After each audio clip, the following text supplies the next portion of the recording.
Welcome back. અત્યારે હાલ એક મહત્વપૂર્ણ સમાચાર સામે આવી રહ્યા છે, તેની પર નજર કરીએ તો રાજ્યમાં ભ્રષ્ટાચારની ઘટનાઓથી હવે ભાજપ નેતાનો બળાપો સામે આવ્યો છે। એક બાદ એક રાજ્યમાં ભ્રષ્ટાચારની ઘટના બની રહી છે, ત્યારે ભાજપના નેતાઓ જ બળાપો ઠાલવી રહ્યા છે।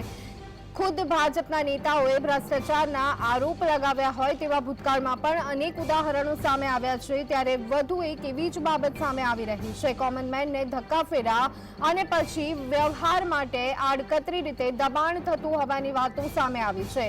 ભાજપના રાજમાં કેમ વધી રહી છે ભ્રષ્ટાચારની ઘટના, તે અત્યારે હાલ સૌથી મોટો સવાલ છે। રાજ્યમાં ભ્રષ્ટાચારની ઘટનાઓથી હવે ભાજપ નેતાઓ બળાપો ઠાલવતા જોવા મળી રહ્યા છે। ઉલ્લેખનીય છે કે મુખ્યમંત્રીની સામે પણ મહિલા દ્વારા આજ વાત કરવામાં આવી હતી, ત્યારે વધુ એક એવી જ બાબત સામે આવી રહી છે। રાજ્યમાં ભ્રષ્ટાચારની ઘટનાઓ સતત વધતી જતી હોય તેવું જોવા મળી રહ્યું છે। આમ તો ભ્રષ્ટાચાર નાબૂદ કરવાની મોટી મોટી વાતો તંત્ર તરફથી જોવા મળતી હોય છે, પરંતુ નાનામાં નાના કામ માટે પણ કહી શકાય કે ઉપરથી નહીં અને નીચે સુધી તમામ ખાતાઓને પૈસા ખવડાવવા પડતા હોય છે।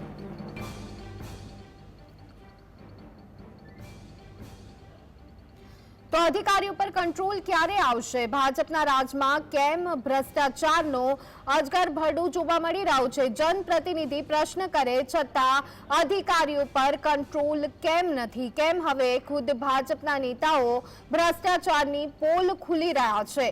તો આ સાથે જનપ્રતિનિધિ આરોપ લગાવે છે, છતાં તાત્કાલિક પગલાં કેમ ભરવામાં નથી આવતા?